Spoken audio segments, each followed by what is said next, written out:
आपल्यासोबत राष्ट्रवादी काँग्रेस शरदचंद्र पवार गटाचे महबूब शेख आहेत. सर, काय सांगाल, आज बारामतीमध्ये अहिल्यादेवी होळकर जयंतीनिमित्त राष्ट्रवादीच्या वतीने भव्य मेळावा होत आहे. काय सांगाल आज कशाबद्दल? आज पुण्यश्लोक अहिल्यादेवी होळकरांच्या जयंतीनिमित्त आज बारामतीमध्ये राष्ट्रवादी काँग्रेस पार्टी शरदचंद्रजी पवार पक्षाच्या वतीनं योगेंद्रदादांनी, आदरणीय पवारसाहेबांनी, आदरणीय सुप्रियाताईंच्या उपस्थितीत या ठिकाणी मोठा मेळावा ठेवलेला आहे. मला वाटतं खरं तर हा एक ऐतिहासिक आदर्श मेळावा, जे आपले महापुरुष आहेत त्यांनी केलेलं काम, त्यांचे विचार आजच्या तरुण पिढीपर्यंत पोहोचावेत म्हणून पहिल्यांदा बारामतीत एवढ्या मोठ्या प्रमाणात हा मेळावा होतो आहे. मला वाटतं हे खरोखर एक स्तुती करणारा हा उपक्रम आज योगेंद्रदादांनी या ठिकाणी राबवलेला आहे. राष्ट्रवादी पुन्हा एकत्र होण्याची अशी राज्यात चर्चा सर्वसामान्य लोकांच्यात घडत आहे, परंतु काल पवारसाहेबांनी असं सांगितलेलं आहे की जर अजित पवार पुन्हा येणार असतील तर तो पक्ष निर्णय घेईल. कसं पाहता तुम्ही? असं आहे की सर्वसामान्य राष्ट्रवादी काँग्रेस पक्षाच्या कार्यकर्त्याची आणि लोकांची भावना ही अशी आहे की ज्या लोकांनी शरदचंद्रजी पवारसाहेबांच्यावर टीका केली, ज्या लोकांना पवारसाहेबांनी मोठं केलं आणि त्याच लोकांनी पवारसाहेबावर नको ते खालच्या पातळीचे आरोप केले, ईडी लागली, जेलमध्ये जायचं नाही म्हणून भारतीय जनता पार्टीसोबत गेलेले जे लोक आहेत आणि त्यांनी पवारसाहेबांच्याबद्दल खालच्या पातळीला टीका केली, त्या लोकांना घ्यायला सर्वसामान्य कार्यकर्त्यांचा विरोध आहे. एकंदरीतच मंत्री छगन भुजबळ असतील किंवा सुनेत्रा वहिनी पवार 2 दिवसात पवारसाहेबांच्या भेटी घेतल्या. कशा पद्धतीने पाहता की यामुळे चर्चांना जास्त उदाहरण आले? नाही, ठीक आहे, भेटले असतील, काय त्यांचे प्रश्न असतील ते पवारसाहेबांच्याकडे त्यांनी मांडले असतील. मला वाटतं त्यांनी आता भेटण्यापेक्षा ते जर पवारसाहेबाला सोडूनच गेले नसते तर अधिक बरं झालं असतं. कारण शरद पवारसाहेबांनी ह्या सगळ्या लोकांना सगळं काही दिलं आणि त्या लोकांनी शरद पवारसाहेबांच्या मुलीला पाडण्यासाठी टोकाचे प्रयत्न केले. पवारसाहेबांचा पराभव व्हावा म्हणून जंग पछाडलं, याचा आपण सगळे बारामतीकर साक्षीदार आहेत.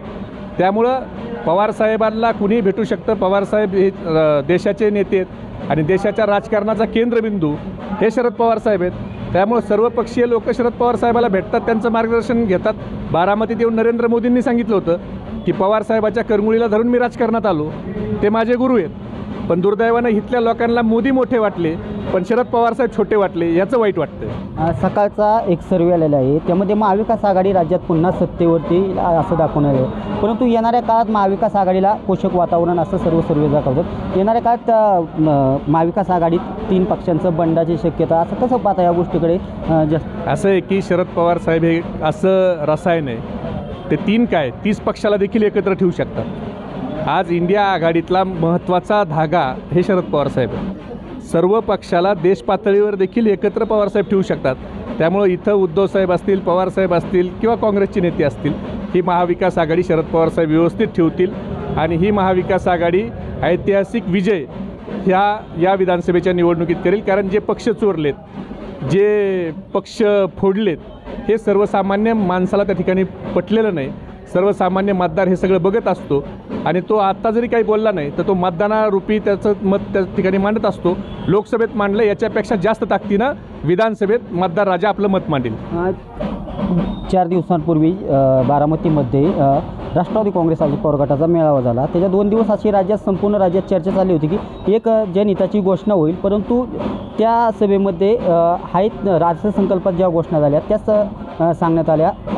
कसं पद्धतीने पाहता आज त्यानंतर आपला मेळावा होत आहे अहिल्यादेवी? असं आहे की तो जो मेळावा झाला, खरं तर दादांनी तो मेळावा बारामतीत का घेतला हे कोड मला अजून उलगडलं नाही आणि बारामतीत किती खुर्च्या भरलेल्या होत्या हे आम्ही आपल्या माध्यमातून बघितलं. आणि त्याच्यात लाडकी बहीण ही आता दादांना कळलेली जी योजना आहे, तर खरं हे बारामतीकराच्या जनतेचे उपकार आहेत. त्यांच्यामुळं बहीण किती लाडकी आहे हे आता नेत्यांच्या लक्षात आलेलं आहे आणि बहीणच महत्त्वाची आहे, बहीणच ही लाडाची असते म्हणून त्यांना लाडकी बहीण योजना आणावं लागली आणि महाराष्ट्रातल्या सगळ्या बहिणीला त्याचा लाभ या निमित्तानं का होईना मिळाला. पण पवारसाहेबांचा राष्ट्रवादी काँग्रेस पक्ष हा चोरला आहे.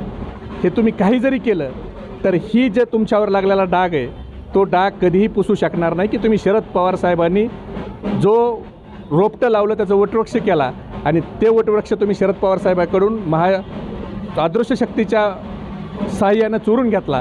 हे महाराष्ट्रातला सर्वसामान्य माणूस कधीही विसरणार नाही. एकंदरीतच होते राष्ट्रवादीचे महबूब शेख. राज्यात पुन्हा एकदा महाविकास आघाडीची सत्ता येईल आणि पवारसाहेब अगदी 30 पक्ष असतील तरी एकत्रित पक्षांना ठेवण्याची पवारसाहेबांमध्ये ताकद आहे असं त्यांनी आपलं मत मांडलेलं आहे.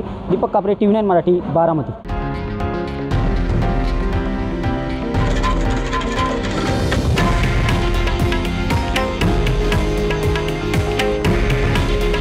हे आहे देशातील नंबर 1 न्यूज नेटवर्क आणि आपण पाहत आहात TV9 मराठी. काळजी तुमची, हित महाराष्ट्राचं.